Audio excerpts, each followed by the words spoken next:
So it's kind of awkward right now because my uncle is upstairs and he's playing like porn at like rock solid levels.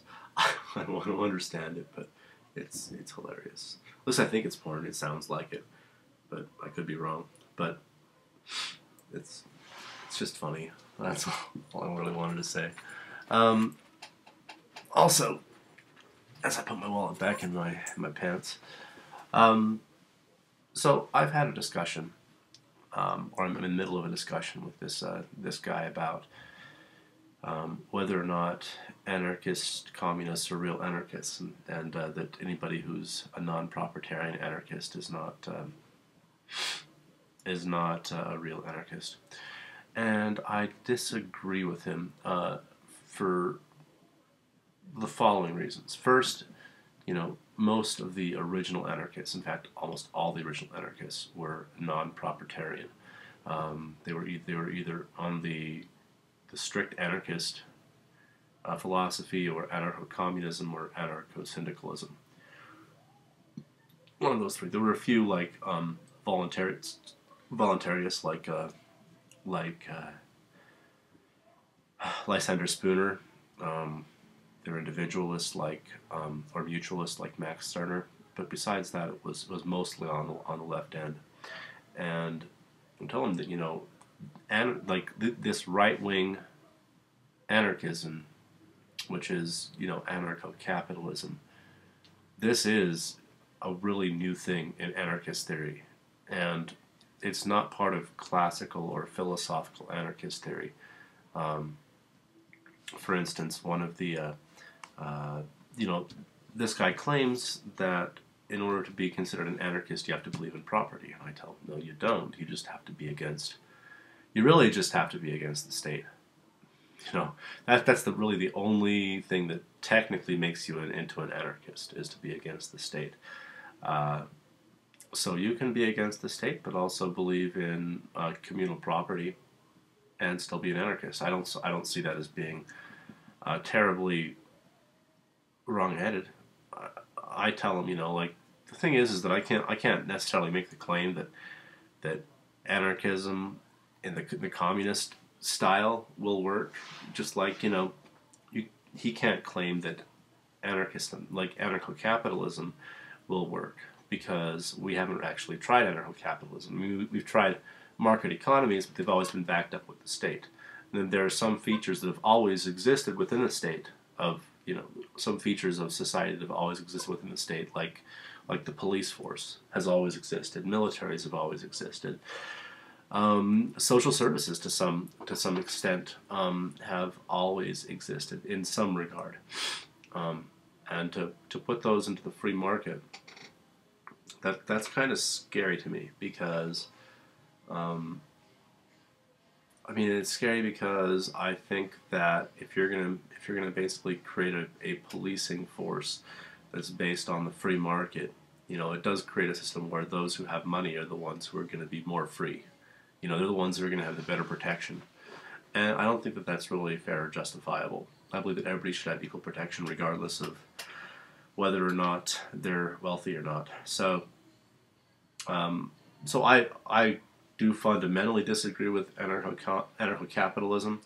I do believe that it does nothing to prevent exploitation of people or exploitation of the workers, because in my particular philosophy, I believe that whenever somebody creates something, it does become their possession. It's not so much their property, but it's their possession. They can do with it as they please. And there is a difference between property and possession. So possession is, you have it, you control it, but you're not necessarily free to sell it or anything else. Like, you can give it away if you want. You can basically, somebody says, hey man, can I have some tomatoes? And you grew some tomatoes. They're yours to give, right? But you're not allowed to sell them. Because in this system, money would be useless anyway. It's like, what would be the point in creating a barter-style economy, or a large-scale capitalist economy? If you have a possession and somebody else wants it, it's yours to give or not to give. And it creates basically a community of goodwill as opposed to a community of people just chiseling each other out for their own personal benefit. And that's why I consider anarcho-communism to be a morally, sort of a moral high ground to anarcho-capitalism. Just for that regard, I think that exploitation shouldn't be accepted anywhere.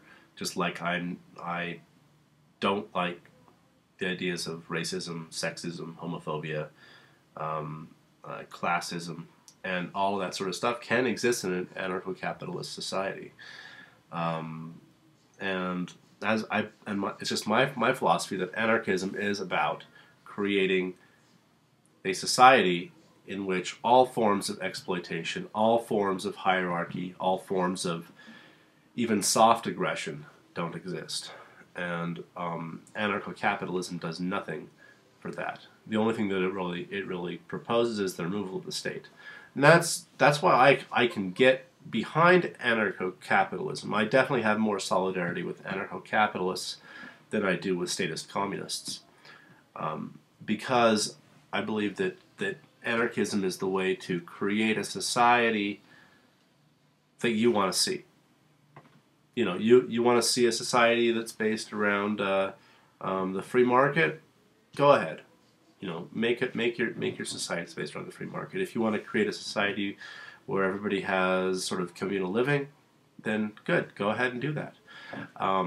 But I'm not going to criticize capitalism and tell capitalists that they're off the face of the earth in terms of their economic philosophy, because economics is something that's so complex that nobody can really say what's right or wrong, and anybody who has any claim to the absolute truth is fooling themselves, and I think that it's kind of a joke when somebody says, "Oh, I know the way things should be," because the honest answer is no, you don't. You really don't know the way things should be. Just like I don't know the way things should be. I have a way that I would like to see society, and I would like to I'd like to be given the opportunity to make that society, you know, or to help my community achieve that society. Or if, you know, my community doesn't want it, then I'll go somewhere else, you know, that maybe does want it. And you know, free movement, free association, and you know, basically to create individual sort of petri dishes of human innovation and development. And some societies will thrive and some will fail, and as soon as a society fails, people are free to move out, you know, and strike up somewhere else. It's almost like this it's not like people are going to be absolutely starving and stuck in this system, because as long as the non-aggression principle is respected, then why would somebody be forced to stuck in a system that's not going to work? And that's why I think that statist communists don't really understand the non-aggression principle, and they don't understand that you can't force a person to be in a system they don't want to live in.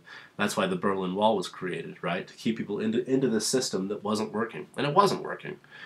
I mean, statist, centrally planned economies don't work, and anarcho-communism is not a centrally planned economy at all. It's a communally planned economy where communities people within the community basically take care of each other. And I don't see any harm in that. So anyway, this was a message to this guy Spirit on Facebook. Anybody else, you know, has any ideas, go ahead and give me a ring, or you know, join the conversation. I got the links down there. So I really appreciate you guys watching. I enjoy the debate. I really do. I think that the different styles of anarchism are definitely a lot more in line with each other, because they all respect the non-aggression principle. They just have different economic philosophies, and the only way to really tell which ones are going to work and which ones aren't is to let them do it.